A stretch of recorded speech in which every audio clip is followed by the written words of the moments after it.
2017 was a lot of things, a lot of bad things, but at least in the realm of video games, it was one of the best years in recent memory. Good game after good game after good game releasing day by day by day. It was absolute insanity. There are maybe 5 or 6 games I still have yet to play. It's pretty bad. Last year I got through most of what I wanted to and still struggled to figure out what I wanted on my list. This year it's the exact opposite. If your game isn't on here, I probably played it and couldn't justify the inclusion. I'm sorry, but this year more than any year, no hard feelings. I probably love the game too, but there's only so much space. Let's jump right in with some honorable mentions. Yooka-Laylee. Let it show on the record that I did not forget about you, Yooka-Laylee. I'm not even a Banjo-Kazooie fan, and I enjoyed you for what you were. Amidst all the hot takes about collectathons and dated gameplay, Yooka-Laylee managed to bring me a bit of joy in an era where the collectathon had all but faded from public consciousness. Launching what many consider to be the year of the platformer, I feel it was gravely misunderstood. While it lacked polish when it released, other criticisms about its gameplay and level design rang hollow. I understand that collectathons are not a genre everyone is meant to appreciate. However, I for one enjoy a blast from the past every now and then. Yooka-Laylee is shallow enough that I don't feel comfortable putting it on my list, especially compared to 2 other platformers I played this year, but it was memorable enough that I felt guilty not including it as an honorable mention. Cuphead. A passion project 10 years in the making, Cuphead is a work of art. Calling back to a long-forgotten animation style, it weaves specific elements of that style into run-and-gun 2D side-scrolling action. Never before have I seen a perfect cohesion between a game's look and feel. Cuphead manages not only to capture the essence of that style of animation, but also find a way to design fun levels from that unique perspective. It truly is a marvelous game that deserves all of the praise it gets. It's just too bad that it's not something I enjoy. I do not like games that are chaotically difficult, and that's exactly what Cuphead is. I love the Souls series because of their subdued sense of challenge in comparison to high-octane action games that overwhelm my senses. The dragon boss fight drove me up a wall, not because it's a poorly designed fight, but because I am not equipped to deal with so many moving parts. I'm sure if I gave the game a shot, I could overcome my difficulties. Unfortunately, I have long since lost that desire. Congratulations, Cuphead. I only wish I liked what you are. The Sexy Brutale. So I made a critique about the Sexy Brutale with some harsh language, not in the sweary, angry kind of way, more like the brash, direct kind of way. I did not hold back against what I feel the Sexy Brutale missed in its attempts to emulate Majora's Mask, Ghost Trick, and even Groundhog Day. Puzzles are as flaccid as they come, with only the flavor of each carrying it above mediocrity, yet I can't deny that it's a game I enjoyed quite a great deal. Not many games attempt to emulate the time rewind mechanic, and those that do usually end up falling far shorter than the Sexy Brutale did. I will always dig the music, the visuals, the design of the mansion. There are some truly unforgettable set pieces. I hope Tequila Works takes some of the lesser spoken criticisms to heart for a potential sequel. I'd be all in on that. There are so many good games this year that it's hard to know where to even begin constructing this list. I played as much as I could, thought as much as I could, wrote as much as I could. Finally, I have a list of nominations. As always, these are in no particular order. I put them all through a number randomizer. There is no quality scale, I repeat, no quality scale. All that matters is my game of the year, which I will reveal after revealing my 10 nominations. Feel free to share your thoughts in the comments. I'd love to see how 2017 shook up for all of you. Now, how about we get things started with a title that really rolls off the tongue? What Remains of Edith Finch? Yeah, not a very easy game to fit into a sentence. It's fitting, though, as it portrays the story of the Finch family through the eyes of Edith Finch, the last surviving member of a huge family tree. Walking simulators have a bit of a pretty huge stigma around them. I'm not the hugest fan of them myself, but it's hard to argue with how Edith Finch tackles the genre. Each member of the Finch family has his or her own elaborate story framed a different way each time. One through the eyes of a comic book, one through the imagination of a bored cannery worker, one through the soul of an innocent child in the bathtub. Edith Finch doesn't hold back. It isn't afraid to shine a light on darker subject matter with some fairly grim overtones right up until the end. Forcing you to take part in each sequence is terrifying when you know that it won't end well. Playing on the swing set at first evoked memories of my childhood when I would do the exact same thing on the playground of my church and jump off at the height of the swing. Only in Edith Finch, the scenario is taken to its logical extreme, and you are the one forcing the child's hand. To progress, to satiate your curiosity, you're practically killing the family. While it may be nothing more than a few W presses, it leaves a lasting impression that few other walking simulators have managed. I nominate What Remains of Edith Finch for my Game of the Year. A Hat in Time. 5 years in the making, Gears for Breakfast were finally able to release their homage to 3D platformers. Much like Yooka-Laylee attempted to capture the magic of Banjo-Kazooie, A Hat in Time attempted to capture the magic of 3D platformers. As a result, we have wildly varying structures from world to world, deciding which contracts to choose in Subcon Forest, choosing a pathway in Alpine Skyline, choosing between two diverging paths in Deadbird Studio. A Hat in Time is not just a collectathon, there's some challenge-based platforming while escaping a train that's falling apart, ascending the lava cake, climbing the windmill, completing the time rifts. However, these challenges exist alongside more unorthodox objectives like exploring a scary mansion, scaring mafia members into thinking you're an alien, taking photos and saving corgis to become a diva. It has a strong, confident sense of personality and humor, while also hiding some deceptively sweet moments near the end. I will remember Hat Girl, I will remember Mustache Girl, I'll remember Snatcher, I'll remember both DJ Grooves and the Conductor. I didn't get the sense that each character was supposed to be an analog of a past character like they tried to do in Yooka-Laylee. Each of the game's characters were created from the ground up, and I can say the same about the world design. While the idea of a spooky forest isn't exactly new, the contract system within the forest is certainly fresh, and both Mafia Town and Deadbird Studio are bursting with a creative spark. A Hat in Time seems to have been overlooked in online discussion in favor of talking about either Yooka-Laylee or Mario Odyssey, and that's a damn shame, because I would argue it blazes its own trail more than you'd expect from a throwback game. As I said in my video, it isn't incredibly innovative, but it is one of the best, most refined 3D platformer collectathon hybrids I've ever played. I nominate A Hat in Time for my Game of the Year. Xenoblade Chronicles 2.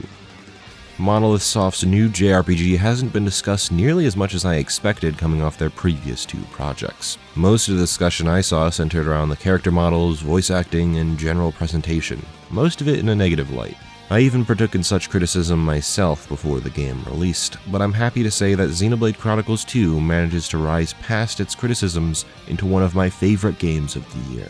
One of the reasons I adore the original Xenoblade is the sheer size and scope of the world, paired with just how original the idea of developing a world on two warring titans is. Xenoblade Chronicles 2 manages to one-up this idea by creating even bigger worlds across multiple titans. While I may prefer the novelty of the original, this game doesn't fall far behind, especially with each titan's design. I love to explore the vast and secret-heavy titans for treasure chests, to find new blades, or to fight new rare monsters, or to find a secret area with a secret quest giver, or to do a heart-to-heart to add more depth to each character. I'm still playing the game far after I defeated the final boss, right up until the writing of this script, seeking out quests and exploring areas I didn't even know existed on my initial playthrough. I find the story to be just as enthralling as the original, if not momentarily fleeting and amateur. English voice acting is far more hit or miss than the previous titles, and some of the attempts to make the series more anime miss the mark entirely. I also do still contend that the character models for some characters are far too busy, and in some cases are slightly offensive in their attempts to appear sexually pleasing. Pyra and Mithra are great characters, but I could not stop staring at their ridiculously and unrealistically sexy outfits.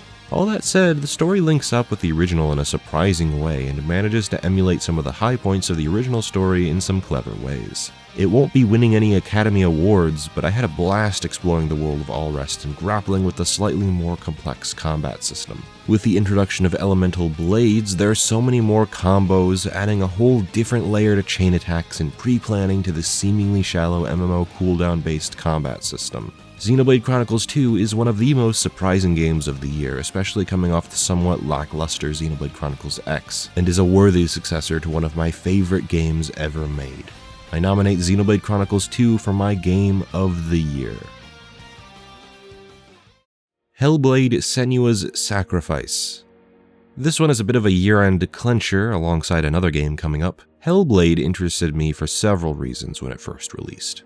I remember the controversy about its permadeath mechanic that turned out to be a bit of a fluke. I was interested in its portrayal of psychosis, subject matter I haven't seen much media in general explore. I was also fascinated by just how high quality the game was for a non-AAA release, and it's definitely an important game to the industry for that alone. For what is seemingly a walking simulator, as many like to call it, there's a lot more gameplay here than you'd expect. Puzzles aren't exactly head-scratchers, but they mess with you in some intriguing ways. I liked finding patterns in the environment, and I liked navigating each new visually interesting area thanks to the over-the-top visual effects work. The combat is surprisingly engaging, if a little bit simple, and the difficulty progression is as seamless and smooth as any other game I've played this year. You have the easier enemies at first, then they progress to the beefier, more aggressive attackers, until you get to a point near the end where you're fighting 10 enemies at once in a limited third-person perspective. I cannot begin to describe the panic when one of the voices in Senua's head alerts to enemies to my rear. It is quite possibly the scariest game I've played all year. Of course, the story is fantastic, chronicling the journey of Senua, who is pulled back and forth between several characters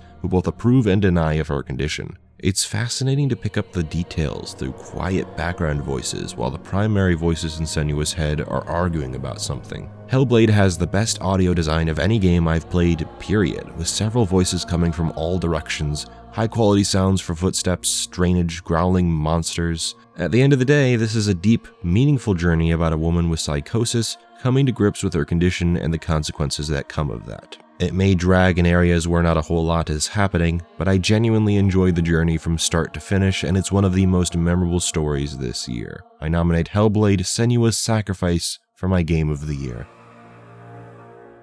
Sonic Mania. I am a big Sonic nerd, there's no getting past that, but even I was surprised by how much I enjoyed Sonic Mania. As early as a year ago, I wasn't a huge fan of classic Sonic, and to a certain extent I'm still not. I might enjoy them all far more than I used to, but I still don't think they're masterpieces. To me, and probably to me alone, Sonic Mania is masterpiece material alongside most everything else on this list. This is most certainly the best classic Sonic has to offer, and the logical next step from 3 and Knuckles. With the exception of one act, I adore every single level and can replay the entirety of the game 1,000 times over without getting bored. This is what I consider to be one of the best Sonic games ever made, ranking up there next to Sonic Adventure 2 as one of my favorites. It's so odd to be saying this about a classic Sonic game, a gameplay style I once ranked as one of my least favorite ways of playing Sonic. 2017 really was a transformative year. T. Lopes outdid himself with the soundtrack this time around, creating new tracks that are just as iconic as the originals they're inspired from, and remastering the old tracks in such a new and vibrant way that I almost never go back to listen to the original versions of these songs. They're just that much better. I can say the exact same thing about every single zone. The new zones are fantastic and slot in with the old designs perfectly, while the reimagined classics are just as good, if not better, than the old zones. I actually remember Oil Ocean this time around. They did such a marvelous job, even if I would have preferred far more new stuff than we actually got. I won't lie, it drags in a few areas. The boss fights are pretty hit or miss, and the first act of Mirage Saloon is a total misfire, but overall this game just makes me happy. The level design is great, the music is great, the visuals are great, the game is great. I nominate Sonic Mania for my Game of the Year. Persona 5. Wow, have I anticipated this game, and wow, did it deliver. I remember when they announced Persona 5 for the PS3, and then it got delayed, and then it got delayed, and then it got pushed to the PS4, and then it got delayed again, and then it got delayed on Valentine's Day or something. Look, I was just beyond ecstatic when the thing finally fucking came out. Dear Lord. A cast of quirky characters exploring the inner demons of a bunch of evil people and bringing them to justice, rebelling against a society that doesn't accept them, learning to become true heroes. Everything about this story resonates with me, even if it runs into some pacing issues. I like every single member of the cast, which is more than I can say for past Persona games or most RPGs in general. The combat is just as fine as ever, but with the added effect of the GUI being fucking incredible. Seamless transitions from overworld to fight, escaping from a dungeon, navigating the freaking pause menu is a joy. This is, bar none, my favorite soundtrack of the year. In a year, may I remind, with some fierce competition. Sequels can be many things, but I've never seen a sequel that is so proud to be a sequel. I detailed it in my video earlier in the year. I do think it runs into some trouble during the late game where the challenge suddenly ramps up and requires a fair bit of grinding, and it should have ended a few hours earlier than it did. There's also one twist in particular that didn't quite land because they tried to do the same thing in both Persona 3 and 4, and there's no beating the twist of 4. Not in a million years. Still, the social links are great, the activities for each day are great, the general makeup of the game is exactly what I wanted out of a next-gen Persona and more. I nominate Persona 5 for my game of the year. Yakuza 0. Yet another recent contender, this game delivers everything you'd expect it to. A high-octane beat-em-up combat system with an over-the-top story revolving around the Yakuza in 80s Japan.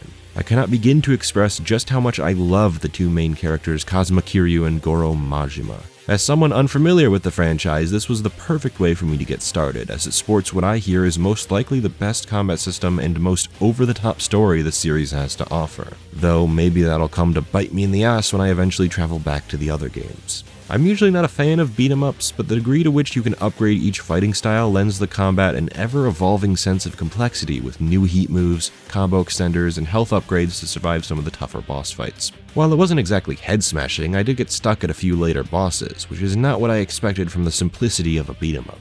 My impressions of the genre were much like my impressions of the Dynasty Warriors games, but there's much more involved here than just spamming the A button. Narrative is what I love it for, though. Mafia stories are some of my favorites, and getting a glimpse into some mad Yakuza politics is surprisingly engaging, with some incredibly strong rivalries that set the stage for future games. As I'm told, anyway, I don't actually know what happens in future games. Each and every sub-story I've come across is expertly written, a far cry from the typical fetch quest. From a guy trying to propose to his girlfriend by having her solve a crossword puzzle, to a group of filmmakers looking for a producer, to an underground fighting club, there is a metric ton of side activities, and almost all of them manage to feel important. I didn't really get into the real estate or cabaret management since I was never low enough on money to need it, but both the main and sub-stories were enthralling, even if I eventually plowed through the plot on the edge of my seat waiting to see what happened next. It's a thrill ride from start to finish and one of the biggest surprises of the year. I nominate Yakuza 0 for my game of the year. PlayerUnknown's Battlegrounds. PUBG was a bit tricky before December 20th because it was in early access, and including it in a Game of the Year list was slightly confusing. Now that it's released, I have no qualms putting it on the list, but even if it didn't get an official release by the end of 2017, I still would have included it in this video. I wouldn't wait until the end of next year to include it, so it would just never get the opportunity to make it on a list of mine, and that seems criminal, seeing as I have about 90 good hours clocked. The moment-to-moment gameplay isn't action-packed or exciting, but to me that isn't the point. PUBG is a series of build-ups and payoffs, with gunfights being the tension payoffs, and everything in between the build-up. To this day, the sight of another character scares the shit out of me, more than most horror games have managed. The psychological warfare in PUBG is fascinating, and I can't say I've experienced anything like this in any other multiplayer game, and that's probably the only reason I play it. It's janky, buggy, weird. In some cases that adds to the charm, but it's definitely far from what most would consider Game of the Year material. It made such a good impression on me though that I feel more than comfortable including it just because it was so addicting and unique. I don't usually play multiplayer games, but when they're really good, they're really good. Overwatch is a testament to that, for Christ's sake. I still play it somewhat regularly, and they just released a new map alongside a parkour system to make the experience much more fluid. When I get sick of it, maybe I'll regret putting it on this list, but the same thing happened with Overwatch, and I don't regret giving that Game of the Year last year. Disregarding the stigma it seems to have in Game of the Year discussions, I'm including it here on principle. I nominate PlayerUnknown's Battlegrounds for my Game of the Year. Also for the worst title in gaming history. Seriously, who thought that was a cool, eye-catching name? The Legend of Zelda Breath of the Wild. I was so excited for Zelda. Watching trailers, reading interviews, they were clearly going in a direction that I had wanted the series to attempt for years. Long story short, it delivered. Shirking conventions that bog the genre down, Breath of the Wild puts far more focus on exploration and navigation to keep the huge open world continually interesting. Korok seeds, shrines, enemy camps, divine beast, hidden temples, a whole plethora of things to find, bosses to fight, quests to find. There is no shortage of content in Breath of the Wild's Hyrule. What amazes me about it is the meaning almost everything has. Not every shrine is great, not every dungeon is great, not even every weapon is great, but not everything will be in a game so open and committed to freedom. I adore everything Breath of the Wild is about, though my complaints factor in regarding what this game isn't. There aren't as many dungeons, the puzzles aren't as good, the story is painfully lacking. Linear Zelda had sorta cemented itself as my definition of Zelda, even though I did ask for much more freedom. Breath of the Wild took a step too far in the other direction, a polar opposite of Skyward Sword, but I can largely ignore this thanks to just how expertly crafted Hyrule is. It'll be hard to go back to any other open world game after this one, and the atmosphere is just superb. Many have put down the soundtrack for not being as memorable or catchy, but that's exactly why I love it. Not only are the memorable tracks still fun to listen to, the more ambient tracks fit the post-apocalyptic beauty the game is so clearly going for. Light piano pieces litter the soundtrack, but they fit so well that I can't possibly put it down. I love Breath of the Wild as a step the series needed to take, even if that step landed much farther than I expected. I nominate The Legend of Zelda Breath of the Wild as my Game of the Year. Super Mario Odyssey. Even more than Zelda, I was extraordinarily hyped for Super Mario Odyssey, a return to a gameplay style I had pined for since the release of Super Mario Galaxy. Collectathons are a touchy genre in general, but some of my fondest memories with Mario are with 64 and Sunshine, even though I largely think the Galaxy games are better. Immediately it impressed with a spark of creativity, originality, and oddity that I've never seen before. New Donk City is one of the best Mario levels ever made, and it's a cinch for the next Smash Bros. Game, I guarantee it. The music, while not my favorite selection Mario has to offer, is still fantastic, especially the two vocal themes at the start and end of the game. Jump Up Superstar might just be my favorite Mario song ever, I'm leaning pretty heavy towards it anyway. Being able to pick up a Power Moon without being booted out of a level is so damn refreshing, and there's still a lot of challenging platforming even if it isn't as tight or difficult as the Galaxy games or 3D World. I was ready to consider this my game of the year from start to finish, especially after the cool post-game unlockables, but that post-game is exactly what held the game back. The moon rocks, some of the secret photos, and the achievements from Toadette completely ruined 100% completion runs for me. I still have not technically fully completed Mario Odyssey because it requires you to buy your way up to 999 from around 800, and that blows. Jumping from world to world to world to world to world was so tedious when gathering the rest of the Power Moons I had missed, and also being forced to travel back for all the new Power Moons from those moon rocks. Some of them were so fillerish that I questioned why I was even going after 100% completion in the first place. It stays on my Game of the Year list because the any percent pseudo 100% before the post game is incredibly solid, and it's one of my favorite Mario games because of it. I just wish the post game was gutted in almost its entirety with the exception of the bonus world and the dark sides of the moon. I'm not sure where it ranks amongst the other Mario games, but there's no denying it is one of the best games I've played all year. I nominate Super Mario Odyssey for my Game of the Year. Deciding a Game of the Year from this tight list of games is one of the hardest things I've ever had to do. Last year it was so simple. Final Fantasy 15 versus Overwatch, and Overwatch was kind of a cinch anyway from the moment it came out. This year though, I could honestly say that any of my nominations are a clear contender for Game of the Year. Every game has something I love about it, alongside a few things I don't. No matter how much I praised or trashed each game, they're all about on equal footing for me. Trying to decide a favorite has been a rocky ride, switching from game to game, until I finally came to a decision while recording a podcast with my friend Liam Triforce. If you want to see that epiphany, you can watch the podcast once this video has been uploaded, as I set it to release sometime near the release of this video. It was as exciting as it feels to write this script at this very moment, and I've told no one except him what my Game of the Year is. Feel free to leave your guesses in the comments, and please don't skip ahead to figure it out. You can, I'm not allowed to stop you, but that would make you a bad person. There were big games this year, there were small games this year, there were safe games this year, there were risky games this year, there were fun games this year, there were meaningful games this year. So many games, only one possible choice. It comes down to this: which game had the biggest impact on me, and which game do I still think about and play to this day? Which game beckons me back for more? Which game took to new heights, tried new things, impressed me? Which game indeed? My 2017 Game of the Year is The Legend of Zelda Breath of the Wild.